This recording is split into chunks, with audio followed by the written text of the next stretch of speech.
So hello guys, welcome back to my channel. Polytechnic सफर में आप लोगों का स्वागत है। तो आज मैं लेकर आया हूं पॉलिटेक्निक एंट्रेंस एग्जाम के लिए केमिस्ट्री का मोस्ट इंपॉर्टेंट चैप्टर, जिसका नाम है परमाणु संरचना। परमाणु एटम की स्ट्रक्चर के बारे में हम यहां पर अच्छी तरीके से नॉलेज लेंगे। और हाँ, मैं आपको बता दूं कि ये चैप्टर है लॉन्ग, मतलब बड़ा है, ठीक है। तो इसका 2 वीडियोज आएगा थ्योरी का, ठीक है। तो आप लोग दोनों वीडियोज पढ़ लीजिएगा, क्योंकि इस वीडियो से आप लोगों के बहुत सारे क्वेश्चंस बनते हैं हूबहू, ठीक है। तो चलिए एक एक टॉपिक पढ़ते हैं और बहुत अच्छी तरीके से पढ़ते हैं, ज्यादा समय नहीं बर्बाद करते हैं। तो सबसे पहला टॉपिक आता है, जैसे परमाणु संरचना इसके चैप्टर का नाम है, तो सबसे पहला टॉपिक आएगा परमाणु। परमाणु क्या होता है इसके बारे में नॉलेज ले लेते हैं। तो यहां पर एटम क्या होता है इसके बारे में नॉलेज ले लें। एटम क्या होता है? तत्व के जो सूक्ष्मतम कण होता है, जो परमाणु होता है, वो सबसे जो कोई तत्व है, तत्व का सबसे छोटा कण होता है परमाणु। क्या होता है? सबसे छोटा कण परमाणु होता है। परमाणु अस्थायी होता है या रासायनिक अपक्रिया में भाग लेते हैं। क्या कर लेते हैं ये परमाणु? क्या कर लेते हैं? रासायनिक अपक्रिया में भाग लेते हैं। जैसे हाइड्रोजन का अणु हो गया, परमाणु हो गया, ठीक है, आपका क्लोरीन का। तो ये क्या हो जाते हैं? रासायनिक अपक्रिया में भाग लेते हैं। ये क्या हो गए? परमाणु हो गए। तो ये क्या हो जाते हैं? रासायनिक अपक्रिया में भाग लेते हैं, ठीक है। अब उसके बाद यहां पर आ गया तीसरा पॉइंट कि परमाणु शब्द का परिचय, ठीक है, डेमोक्रेटिक, ठीक है, डेमोक्रेटिक ने दिया था, ठीक है। ये आपको समझ में आया? बहुत ही इंपॉर्टेंट ये क्वेश्चंस पूछे जाते हैं आपके एग्जाम में, ठीक है। हो सकता है पॉलिटेक्निक के एग्जाम में ना पूछा जाए, बट ये और एग्जाम में पूछे जाएंगे, क्योंकि ये बहुत ही मोस्ट इंपॉर्टेंट है, ठीक है। तो इसे आप लोग याद कर लीजिएगा। अब यहाँ पर आता है चौथा पॉइंट। चौथा पॉइंट क्या आता है कि परमाणु के लिए 2 वैज्ञानिक ने सिद्धांत दिया। परमाणु के लिए 2 वैज्ञानिक ने सिद्धांत दिया था। कौन कौन? 2 वैज्ञानिक नहीं थे, वैसे तो 4 वैज्ञानिक थे, बट 2 वैज्ञानिक मेन हैं, ठीक है। तो सबसे पहले आते हैं थॉमसन, और दूसरे नंबर पर आते हैं डाल्टन, और तीसरे नंबर पर आते हैं रदरफोर्ड, ठीक है, और चौथे नंबर पर आते हैं बोरवूरी, ठीक है। ये आपको समझ में आया? ठीक। अब ये 4 लोग थे, ठीक है। अब का आपका आता है पहले जो वैज्ञानिक थे वो थॉमसन का परमाणु मॉडल। अब थॉमसन का परमाणु मॉडल को हम प्लम पुडिंग मॉडल भी कहते हैं और तरबूज मॉडल भी कहते हैं, ठीक है। ये 2 नाम उनके हैं, जैसे प्लम पुडिंग मॉडल और प्लस थॉमसन का परमाणु मॉडल, और तरबूज मॉडल भी कहा जाता है उनके मॉडल को, ठीक है। तो इनके मॉडल कब दिए? ये कब दिए मॉडल? देखो यहाँ पर परमाणु जो थॉमसन का परमाणु मॉडल था वो 1891 से शुरू हुआ और 1897 तक मतलब प्रयोग किए। उसके बाद 1898 में जे थॉमसन ने यह मॉडल प्रस्तुत किया। इन्होंने कितने साल लगा दिए ये आप लोग यहाँ पर देख सकते हो, 8 साल लगा दिए इस ज्ञान को लेने के लिए, जो कि आप 2 मिनट में लेने वाले हो, ठीक है। आप उनसे ज्यादा ज्ञाता हो, ठीक है। अब यहां पर देखो, यहां पर इस क्वेश्चंस के बारे में देखो। अब देखो यहां पर क्या कह रहा है, दूसरा पॉइंट बहुत ही मेन पॉइंट है। देखो क्या कह रहे हैं, थॉमसन के अनुसार परमाणु एक समान आवेशित गोला होता है। क्या होता है? एक समान आवेशित गोला होता है, जिसकी त्रिज्या 10 की पावर -10 मीटर होता है। कितना होता है? मतलब 1 एंगस्ट्रॉम के बराबर होता है। कितने? 1 एंगस्ट्रॉम के बराबर होता है। समझ में आया? एंगस्ट्रॉम क्या होता है? 10 की पावर -10, ठीक है, 10 की पावर -10, ठीक है। ये चीज समझिए, लगभग 1 एंगस्ट्रॉम या 10 की पावर -10 के त्रिज्या के बराबर होता है, जिसमें धन आवेश समान रूप से विस्तृत होती है, मतलब विस्तारित होती है, मतलब विस्तृत होती हैं, फैली होती हैं समान रूप से। जो धन आवेश होता है वो समान रूप से फैली होती हैं, और इनमें इलेक्ट्रॉन इस प्रकार स्थित होता है। क्या? किस प्रकार स्थित होता है? देखो, उसमें एक स्थित अस्थाई विद्युत व्यवस्था प्राप्त होती है, ठीक है। उसमें इस प्रकार स्थित होता है। जैसे आपने देखा है ना, तरबूज देखा होगा, तरबूज में जो लाल वाला होता है उसे इन्होंने क्या बताया कि ये धन आवेश है, और जो बीज होता है, ठीक है, जो उसका बीज होता है वो क्या होता है? इन्होंने इलेक्ट्रॉन बताया। उसे क्या बताया? इन्होंने उसे इलेक्ट्रॉन बताया। कुछ इस प्रकार होते हैं, ठीक है। अब यहां पर देख लो, सबसे सबसे इंपॉर्टेंट ये भी इंपॉर्टेंट है, क्या कह रहे हैं, इस मॉडल को इलेक्ट्रॉन की खोज के तुरंत बाद, ठीक है, इस मॉडल को कब किया गया था, इलेक्ट्रॉन की खोज के तुरंत बाद और प्रोटॉन परमाणु के नाभिक की खोज के पहले किया गया था। क्या किया गया था, जो नाभिक की खोज नहीं हुई थी उससे पहले ये सिद्धांत दे दिया गया था, ये मॉडल दे दिया गया था, इसीलिए इनका जो मॉडल था ना गलत साबित हो गया। रदरफोर्ड ने इनका मॉडल क्या कर दिया, गलत साबित कर दिए। ठीक है, उसके बाद यहां पर अभी पढ़ोगे आगे कि रदरफोर्ड ने कैसे गलत साबित किया। ठीक है, अब यहां पर देख लो, यहां पर मैंने आपको बताया था ना, इस मॉडल को प्लम पुडिंग मॉडल भी कहा जाता है, रेजिंग पुडिंग मॉडल भी कहा जाता है, उसके बाद तरबूज मॉडल भी कहा जाता है। ठीक है, इन नामों से इन्हें जाना जाता है। लगभग आपको मैंने कितने नाम बता दिए, 4 नाम। ठीक है, यहां पर देख लो, यहां पर 1 नाम हो गया, 2 नाम हो गया, 3 नाम हो गया और एक मैंने आपको ऊपर ही बताया कि थॉमसन का परमाणु मॉडल। ठीक है, 4 नाम हो गए। चारों नाम याद रखिएगा, कभी कभी आपको एक ही नाम देगा बट आप लोग कंफ्यूज हो जाएंगे। ठीक है, अब यहां पर देख लो क्या कह रहा है, थॉमसन ने 1906 में भौतिकी के गैसों के विद्युत चालकता पर सिद्धांत या प्रायोगिक जांच के लिए नोबेल पुरस्कार से सम्मानित किए गए। ये क्या किए गए, गैसों के बारे में कुछ नॉलेज किए थे। क्या नॉलेज किए थे, विद्युत चालकता का। क्या किसका नॉलेज किए थे, विद्युत चालकता का सिद्धांत या प्रायोगिक जांच के लिए नोबेल पुरस्कार मिला। केवल ये जांच किए थे और इन्हें नोबेल पुरस्कार मिला।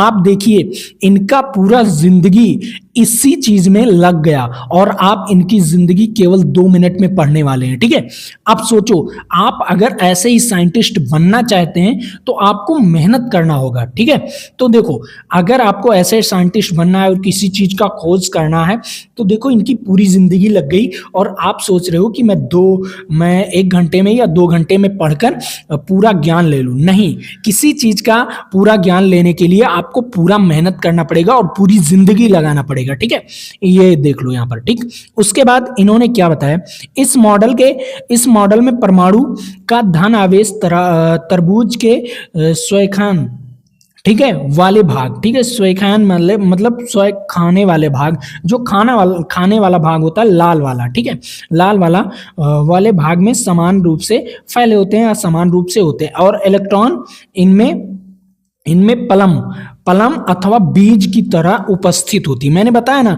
कि क्या होता है, जो बीज होता है तरबूज में काला वाला, वो क्या होता है, वो इलेक्ट्रॉन होते हैं, इन्होंने बताया। ठीक है, कुछ इस प्रकार होते हैं। ठीक है, उसके बाद इसीलिए तरबूज मॉडल कहा गया, इसको क्या कहा गया, इसीलिए तरबूज मॉडल कहा गया था इनका, थॉमसन का मॉडल। ठीक है, समझ में आया। चलिए, अब मैं अगले उस पर चल रहा हूं, पॉइंट पर। अभी मैं आपको दिखाता हूं कि उनका कैसा मॉडल था। ठीक है, अब यहां पर देख लो क्या कह रहा है, इनमें परमाणु का द्रव्यमान पूरी तरह से परमाणु पर समान रूप से बांटा हुआ होता है। ठीक है, परमाणु पर समान रूप से बांटा हुआ होता है, ये उन्होंने बताया। ठीक है, अब इनका गलत कहां पर हुआ ये भी मैं आपको बताने वाला हूं, लेकिन उससे पहले ये चित्र देख लो। ठीक है, ये चित्र मैंने क्या बताया था, ये मान लो तरबूज है। ठीक है, तरबूज है, जो ये आपका काला काला यहाँ पर बीज दिख रहा है ना, यहाँ पर आपको दिख रहा है ना, ये जो काला काला दिख रहा है, ये जो काला काला दिख रहा है आपको, ये क्या है, आपका इलेक्ट्रॉन है। क्या है, इलेक्ट्रॉन। और ये जो बीच में लाल वाला कलर दिख रहा है, जो लाल वाला कलर दिख रहा है, ये क्या है, प्रोटॉन है, मतलब पॉजिटिव सेट है। ठीक है, क्या है, पॉजिटिव सेट है, यहां पर आपको बताया गया। देखो, यहां पर सिंपल भाषा में आपको समझाया गया है। ठीक, यहां पर क्या किया गया, सिंपल भाषा में समझाया गया। देख लो, यहां पर ये चीजें दिखाया गया ना कि ये पॉजिटिव है और जो ये काला वाला है ये नेगेटिव है। ठीक है, समझ में आया आपको, यही इलेक्ट्रॉन। ठीक, यहां पर दिखाया गया। देखो, इलेक्ट्रॉन कौन से हैं, इलेक्ट्रॉन ये काला वाला बीज, ठीक है, और प्रोटॉन कौन से हैं, ये लाल वाला। ठीक है, समझ में आया। अब देखो, इनकी सीमाएं क्या थी, मतलब इन्होंने गलती क्या किया था। ठीक है, इन्होंने बहुत ही बड़ी गलती की है, जिससे इनका नाम जो है पूरी तरह से परमाणु में नहीं आया। अब देखो यहां पर क्या है, थॉमसन के परमाणु मॉडल।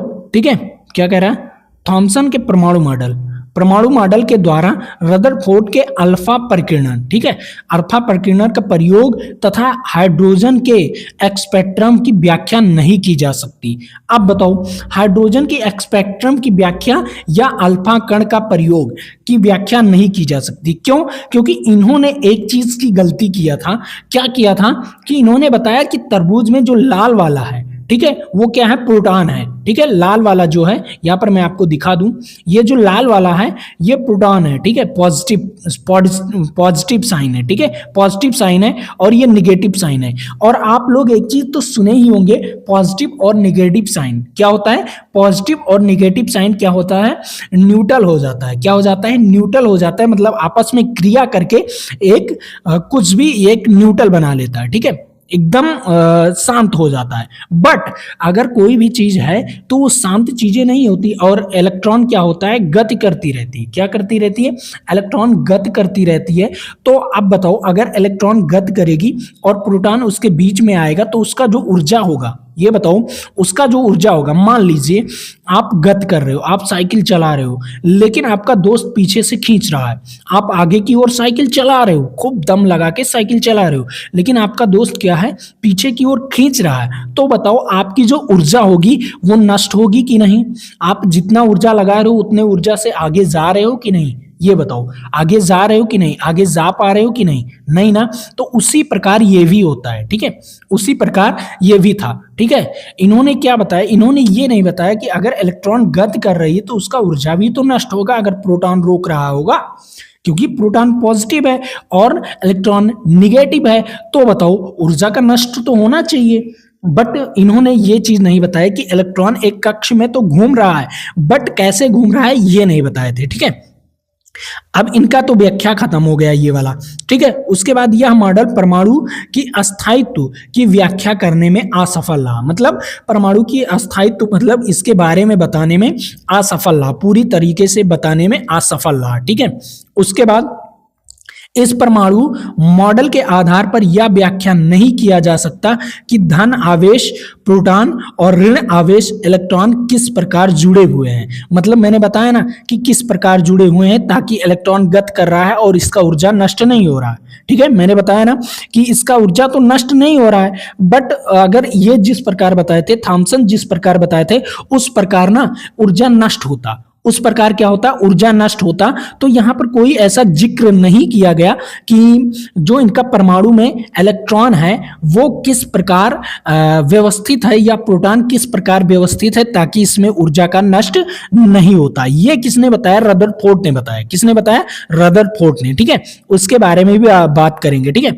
इस मॉडल में नाभिक का कोई उल्लेख ही नहीं किया गया। अब देखो, मैंने बताया ना कि नाभिक के बीच में प्रोटॉन होता है। क्या होता है, नाभिक के बीच में प्रोटॉन होता है और नाभिक के चारों ओर क्या होता है, इलेक्ट्रॉन होते हैं। क्या होते हैं, नाभिक के चारों ओर इलेक्ट्रॉन होते हैं। तो यही चीज बहुत ही इंपॉर्टेंट थी, यही चीज, क्योंकि इन्होंने नहीं बताया, थॉमसन ने यही चीज सबसे बड़ी गलती किए थे कि उन्होंने नाभिक के बारे में कुछ बताया ही नहीं, क्योंकि उसके अंदर गए ही नहीं, ठीक है। ये चीज रदरफोर्ड ने बताया। चलिए उनके बारे में भी पढ़ लेते हैं, लेकिन उससे पहले एक दूसरे वैज्ञानिक यहां पर कूद पड़े थे, ठीक है। उन्होंने कहा, आप थॉमसन जी नहीं बता पाए, मैं आपको बता रहा हूं कि क्या चीज होता है। बट इन्होंने अच्छी तरीके से इन्होंने भी नहीं बताया। आइए समझाता हूं। अब देखो यहां पर डाल्टन का परमाणु सिद्धांत क्या है। डाल्टन का परमाणु सिद्धांत इन्होंने क्या बताया, इसके अनुसार परमाणु अविभाजित है। मतलब इन्होंने बताया कि परमाणु अविभाजित है, इसे विभाजित नहीं किया जा सकता। अब यहां पर इनका ये गलत हो गया। ये कैसे गलत हो गया, परमाणु अविभाजित है। अब बताओ, अगर परमाणु को अविभाजित मतलब परमाणु विभाजित नहीं हो सकता, तो बताओ परमाणु के अंदर हमें इलेक्ट्रॉन मिला, प्रोटॉन मिला और क्या, न्यूट्रॉन मिला। अब इसके बीच में भी इससे बीच में भी चीजें मिलती हैं, जैसे क्वार्क। क्या होता है, एंटी क्वार्क और अप क्वार्क, ठीक है। डाउन क्वार्क और अप क्वार्क ये होता है, ठीक है। ये दो क्वार्क होते हैं, ठीक है, दो प्रकार के क्वार्क होते हैं। बट क्वार्क अभी मत पढ़ो, मैं आपको बता रहा हूं ये तीन चीज मिला कि नहीं। आप जानते हो ना, क्लास 10th में पढ़े होंगे कि परमाणु को तोड़कर क्या बनाया गया, इलेक्ट्रॉन निकला, प्रोटॉन निकला और न्यूट्रॉन निकला। ये तीन चीजें निकला। तो इनका यहाँ पर गलत हुआ कि नहीं, डाल्टन का परमाणु सिद्धांत गलत हुआ कि नहीं, गलत हुआ ना। अब उसके बाद देखो, विभिन्न तत्वों के विभिन्न विभिन्न द्रव्यमान रासायनिक गुण होते हैं। ठीक है, विभिन्न तत्वों के विभिन्न विभिन्न द्रव्यमान वो तो होते हैं, चाहे जो भी तत्व होगा उसका विभिन्न विभिन्न द्रव्यमान होंगे। ठीक है, अब यहां पर क्या कह रहा है, देखो क्या कह रहा है, परमाणु आदर्शीय कण है, मतलब परमाणु को देखा नहीं जा सकता। क्यों परमाणु को नहीं देखा जा सकता? देखा जा सकता है गुरु, देखा जा सकता है, बट किससे? आपको माइक्रोस्कोप से देखना होगा।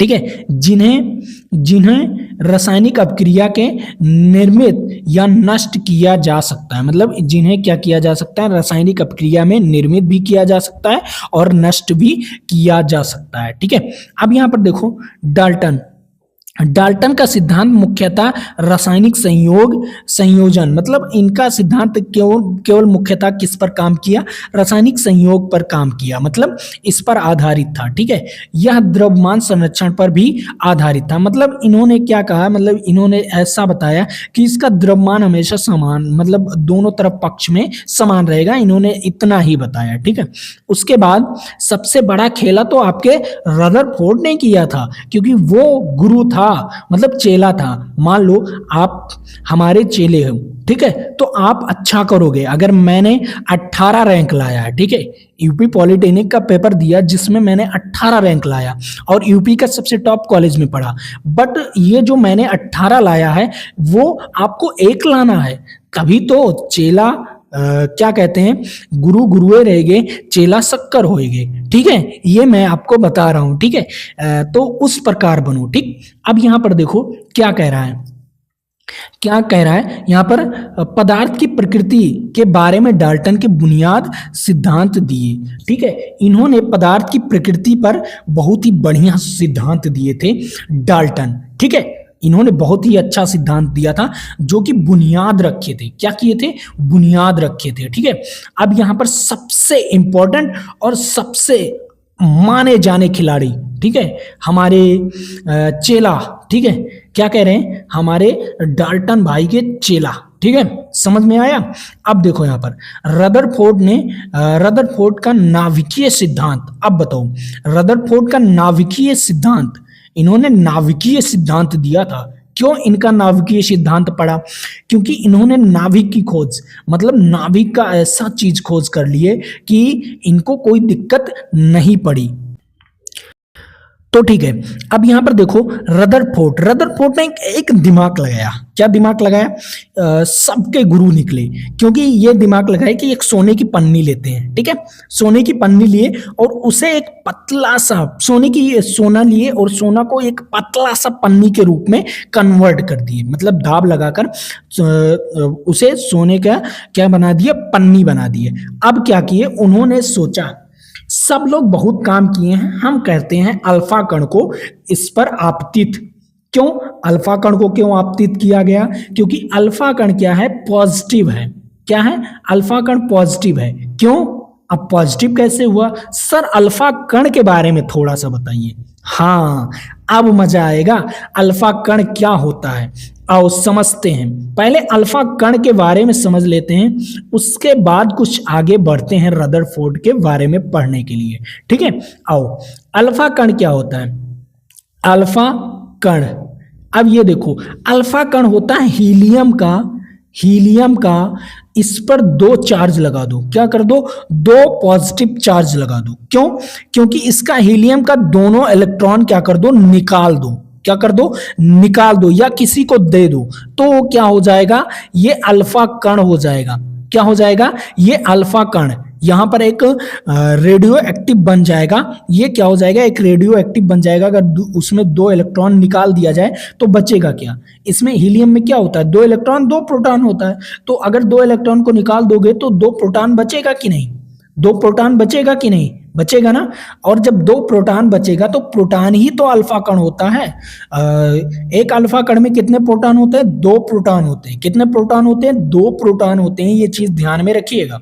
ठीक है, अब देखो, अब हीलियम से बना होता है, ये भी चीज ध्यान में रखिएगा कि क्वेश्चंस पूछ लेता है कि अल्फा कण किससे निर्मित होता है या अल्फा कण होता क्या है। तो आप कह देना हीलियम पर डबल चार्ज, मतलब हीलियम में इलेक्ट्रॉन को निकाल दिया जाए तो क्या हो जाएगा, वो अल्फा कण बन जाएगा। ठीक है, समझ में आया अल्फा कण कौन बन जाएगा, ये तो आपको समझ में आ गया होगा। अब आइए समझाता हूं मैं आपको रदरफोर्ड के बारे में, क्योंकि इन्होंने बहुत ही अच्छा खेला खेला है बाबू। देखो यहां पर क्या कह रहा है, इनके अनुसार परमाणु विभाजित है, इनके अनुसार क्या है, परमाणु विभाजित है। और डाल्टन के अनुसार क्या था, डाल्टन के अनुसार क्या था, परमाणु अविभाजित था। ठीक है, क्योंकि उनका वहां पर गलत चला गया कि नहीं, उनका थ्योरी गलत चला गया ना। देखो जिसमें एक नाभिक, ठीक है, जिसमें एक नाभिक होता है और परमाणु के नाभिक में प्रोटॉन तथा न्यूट्रॉन होते हैं। ठीक है,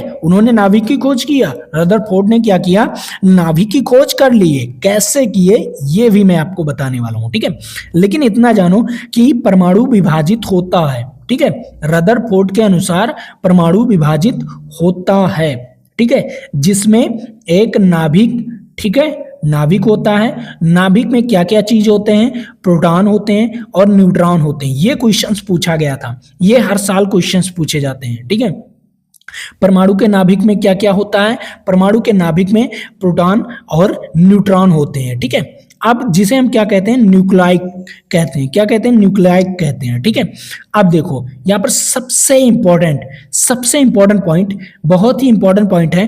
क्या कह रहा है, नाभिक के चारों ओर इलेक्ट्रॉन चक्कर लगाता। अब ये मैंने बताया ना कि उन्होंने नहीं बताया था, थॉमसन ने ये चीज नहीं बताया कि इसके बीच में नाभिक होता है और नाभिक के चारों ओर इलेक्ट्रॉन गति करती है। अब बताओ, इलेक्ट्रॉन गति करती है, चक्कर लगाती है, तो इसका तो ऊर्जा नष्ट होना चाहिए ना, क्यों नहीं हो रहा है, आओ मैं बताता हूं क्यों नहीं हो रहा है। सबसे पहले परमाणु के बारे में समझ लेते हैं। देखो क्यों नहीं हो रहा है, मान लो ये परमाणु है, क्या है, ये परमाणु है। ठीक है, इसके बीच में ये रहा नाभिक, क्या है, ये रहा नाभिक, इसे हम एन से डिनोट कर देते हैं। ठीक है, एन से डिनोट कर दिए, और नाभिक में है प्रोटॉन, क्या है, नाभिक में है प्रोटॉन, और क्या है, न्यूट्रॉन, क्या है, न्यूट्रॉन। दो चीज है नाभिक में, प्रोटॉन और न्यूट्रॉन। अब इसके आरी आरी क्या घूम रहा है, आरी आरी मतलब बगल बगल, मतलब इसके यहां पर घूम रहा है इलेक्ट्रॉन, क्या घूम रहा है, इलेक्ट्रॉन घूम रहा है। तो बताओ यहां पर है नाभिक, ठीक है, नाभिक का कक्ष हो गया, नाभिक के बाद है न्यूट्रॉन, और न्यूट्रॉन के अंदर है, न्यूट्रॉन मतलब और प्रोटॉन है। तो बताओ ये कक्ष है, तो इसीलिए तो घूम रहा है, क्योंकि ये कुछ नहीं कर पा रहा है, पॉजिटिव साइन कुछ नहीं कर पा रहा है, केवल ये आकर्षित करके इकट्ठा किया हुआ है, मतलब अपनी शक्ति तो लगा रहा है आकर्षण। बट ये जो नाभिक का है दरवाजा, मान लो आपको घर में घुसना है, ठीक है, घर में घुसना है, तो आप गेट खुला रहेगा तभी तो घुसोगे, उससे पहले तो घुस ही नहीं पाओगे। तो गेट खुला ही नहीं, तो ये कैसे दोनों रिएक्शन कर लेंगे, नहीं कर पाएंगे ना, वही चीज था। ठीक है, समझ में आया, समझ में आया। अगर आपको घर में घुसना है तो गेट खुला होगा तभी आप लोग घर में घुस सकते हो, वरना नहीं घुस सकते। ठीक है, उसी प्रकार था। ठीक है, किस पथ पर इलेक्ट्रॉन चक्कर लगाता है उसे हम कक्ष कहते हैं। वो एक कक्ष में चक्कर लगाता है ताकि उसमें जो उसका ताकत हो वो एक का समान रहे, मतलब एक समान रहे। ठीक है, अब आओ अल्फा कण का प्रकीर्णन कैसे हुआ था। देखो इस प्रकार आपको वीडियोस में दिख रहा है ना कैसे हुआ था। यहां से क्या आया था, अल्फा कण इन्होंने सेंड किया, मतलब भेजा, इस पर प्रकीर्णित कराए। ठीक है, कराए तो कुछ तो भाग निकल गया, बट कुछ यहां पर जो नाभिक में था, ठीक है, कुछ अल्फा कण नाभिक से टकराकर वापस चले गए। क्यों, इससे क्या पता चला, आपका जो अल्फा कण था वो पॉजिटिव था ना, और पॉजिटिव को क्या करता है, पॉजिटिव को क्या करता है, विकर्षण करता है, मतलब विकर्षित करता है। ठीक है, अगर ये आकर्षित हो जाता, अगर ये जो कण जा रहा है, ये कण वापस जो जा रहा है, ये अगर आकर्षित हो जाता तो यहाँ पर क्या होता, यहाँ पर माइनस चार्ज हो जाता, बट यहाँ पर प्लस चार्ज था।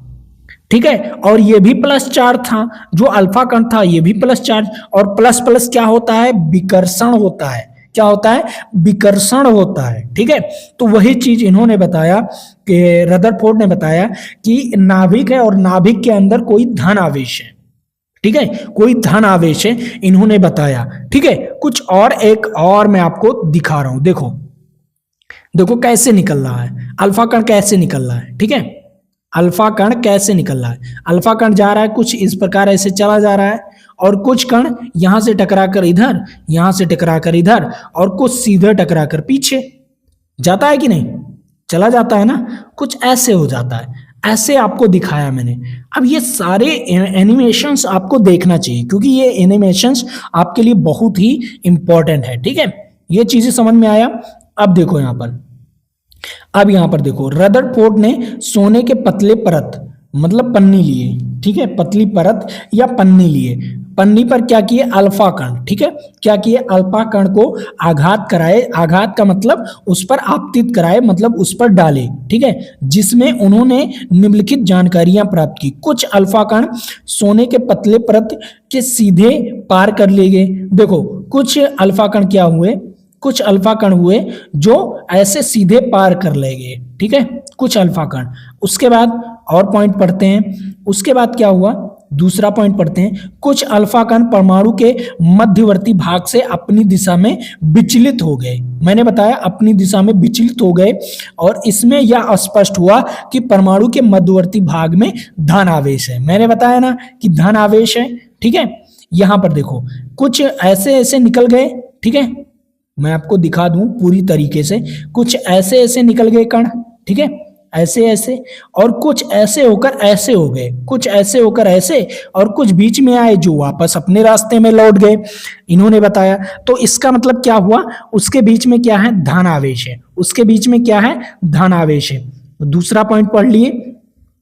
अब तीसरा पॉइंट पढ़ते हैं। तीसरा पॉइंट क्या कह रहा है, अल्फा कण इसीलिए वापस लौट जाता है क्योंकि उसमें धनावेश का कण विकर्षित करता है। मतलब मैंने बताया ना, अगर प्लस और प्लस का आवेश लेकर आएंगे आसपास तो क्या होगा, ये विकर्षण होगा, मतलब ताकत लगाएगा कि दूर जाओ, मुझसे दूर जाओ। प्लस प्लस कभी नहीं जुड़ सकते। ठीक है, जैसे जैसे जो बॉयज होते हैं वो लड़कियों के अट्रैक्ट होते हैं, या लड़कियां होती हैं जो बॉयज पर अट्रैक्ट होती हैं, मतलब एक प्लस है एक माइनस है। ठीक है, तो ये चीजें ध्यान में रखिएगा। ठीक है, ये लव वव का कुछ फंडा नहीं होता, बट अट्रैक्शन होता है, बट इसका नाम क्या कर दिया गया, लव दे दिया गया। ठीक है, लव जो आया था शब्द, ये माँ के लिए आया था। ठीक है, माँ से ज्यादा कोई प्यार नहीं कर सकता। ठीक है, तुम्हें जिंदगी में कोई माँ से ज्यादा प्यार नहीं कर सकता, ये शब्द केवल माँ के लिए आया था। ठीक है, बट ये यूज करने लगे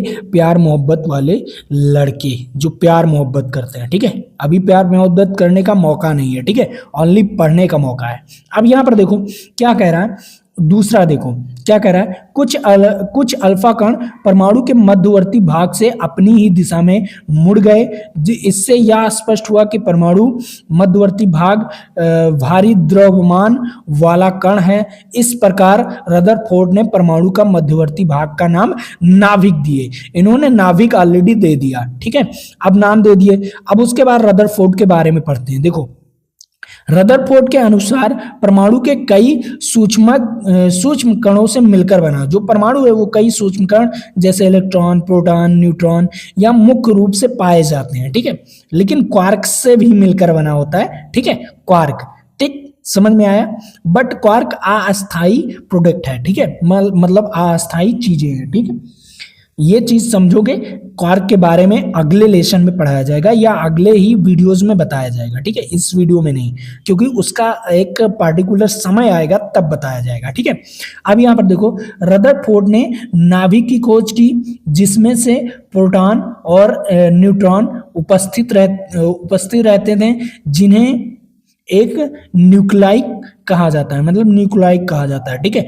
और यहाँ पर देख लो परमाणु की त्रिज्या तथा नाभिक की त्रिज्या में अंतर कितना होता है, परमाणु की त्रिज्या और नाभिक की त्रिज्या में, ठीक है। परमाणु की त्रिज्या और नाभिक की त्रिज्या में केवल अंतर 10 की पावर 5 मीटर का होता है। कितना होता है, इतना ही अंतर होता है, इससे ज्यादा नहीं होता, ठीक है। अब यहाँ पर देख लो क्या होता है, किसी परमाणु में संपूर्ण द्रव्यमान उसके केंद्र पर होता है। कोई भी परमाणु है जिसका द्रव्यमान उसके केंद्र में ही होता है, ठीक है, और अलग नहीं होता, ठीक है। परमाणु की ऊर्जा हमेशा नियत रहती है। क्यों नियत रहती है, क्योंकि ना पॉजिटिव और निगेटिव कार्य कर ही नहीं पाते, मतलब आपस में क्रिया कर ही नहीं पाते, इसीलिए नियत रहती है, ठीक है। समझ में आया। उसके बाद यहां पर उन्होंने क्या बताया, रदरफोर्ड के नाभिक की खोज, रदरफोर्ड का नाभिक का खोज प्रकीर्णन के प्रभाव द्वारा हुआ। कौन सा प्रकीर्णन हुआ था, अल्फा कण का प्रकीर्णन हुआ था। उसके बाद इलेक्ट्रॉन प्रोटॉन न्यूट्रॉन को मौलिक कण कहते हैं। क्या कहते हैं, मौलिक कण कहते हैं, ठीक है। इलेक्ट्रॉन प्रोटॉन न्यूट्रॉन को मौलिक कण कहा जाता है, ठीक है। इसके अलावा और आप लोग तोड़ोगे बट क्वार्क में तोड़ोगे, किस में तोड़ोगे, क्वार्क में, ठीक है। आप समझ में आया क्वार्क क्या होता है, ठीक है। उसके बाद परमाणु में इलेक्ट्रॉन की ऊर्जा हमेशा ऋणात्मक होती है, ठीक है। जो परमाणु में इलेक्ट्रॉन की ऊर्जा हमेशा ऋणात्मक होती है, क्योंकि वो हमेशा ऋणात्मक रहती है, ठीक है। ये चीजें समझ में आया। और इस चार्ट को आप लोग देख लीजिएगा, ठीक है। इस चार्ट को देख लीजिएगा। प्रोटॉन का मास कितना होता है, इतना होता है, ठीक है। मास पूछता है, ठीक है। और उसका चार्ज कितना होता है, इतना होता है। न्यूट्रॉन का चार्ज 0 होता है, ठीक है। इलेक्ट्रॉन का चार्ज इतना होता है बट माइनस में होता है, और उसका द्रव्यमान इतना होता है, ठीक है। और उसके बाद न्यूट्रॉन का द्रव्यमान इतना होता है, क्योंकि इसका सेम है, ठीक है। प्रोटॉन और न्यूट्रॉन का क्या है, द्रव्यमान सेम है, बट इलेक्ट्रॉन का द्रव्यमान क्या है, 9.11 गुणे 10 की पावर क्या कहते हैं, किसमें, -31, ठीक है। गुणे 10 की पावर -31, वो भी केजी में। ये सारे द्रव्यमान किस में दिए गए हैं, केजी में दिए गए हैं, ठीक है। समझ में आया। अब यहां पर देखो नोट पॉइंट में सबसे इंपॉर्टेंट पॉइंट है, ये इंपॉर्टेंट पॉइंट याद कर लीजिएगा, क्योंकि आगे वाले लेसन में ये आपको काम आने वाला है। देखो इलेक्ट्रॉन को हम क्या कहते हैं, कैथोड किरण कहते हैं। क्या कहते हैं, कैथोड किरण भी कहा जाता है, ठीक है। प्रोटॉन को एनोड किरण कहा जाता है। इलेक्ट्रॉन और प्रोटॉन पर आवेश का मान बराबर होता है, लेकिन एक दूसरे के विपरीत, मतलब एक प्लस में होगा तो एक माइनस में होगा। अब यहां पर इलेक्ट्रॉन, प्रोटॉन और न्यूट्रॉन में इलेक्ट्रॉन सबसे हल्का मौलिक, जबकि न्यूट्रॉन सबसे भारी और मौलिक कण होते हैं, ठीक है।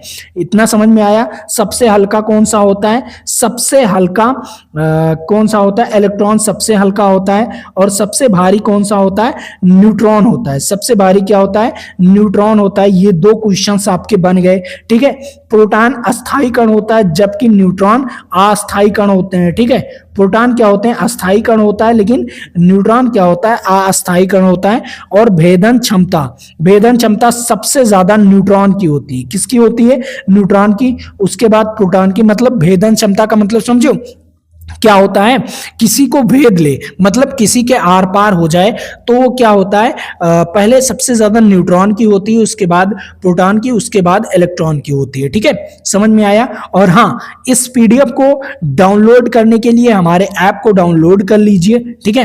ऐप पर यह पीडीएफ मिलने वाला है। और हाँ, इस लेसन का टेस्ट भी आपको हमारे ऐप पर भी मिलेगा, तो जाइए। और हमारा अगर कोर्स खरीदना चाहते हैं तो हमारे ऐप से जाकर कोर्स खरीद सकते हैं, और वहां पर टेस्ट फ्री में होता है, तो ऐप को डाउनलोड करके आसानी से पढ़ सकते हैं। और हाँ, अभी ऑफर चल रहा है, बहुत बड़ा ऑफर चल रहा है, तो उस ऑफर का आनंद लीजिए और ऑफर का आनंद उठाइए और बढ़िया से पढ़कर और अपना टॉप कॉलेज लीजिए। तो आज के लिए इतना ही। जय हिंद, जय भारत। फिर मिलेंगे आपके साथ अगले वीडियो में, और ऐप का लिंक नीचे डिस्क्रिप्शन बॉक्स में दिया हुआ है। और अगर आपको नहीं मिलता डिस्क्रिप्शन बॉक्स में, तो आप जाइए पॉलिटेक्निक सफर, हमारे प्ले स्टोर पर सर्च कीजिए, सीधा हमारा ऐप आ जाएगा, और ऐप को डाउनलोड करके आसानी से पढ़ सकते हैं। तो चलिए आज के लिए इतना ही। जय हिंद, जय भारत। फिर मिलेंगे आपके साथ अगले वीडियो में।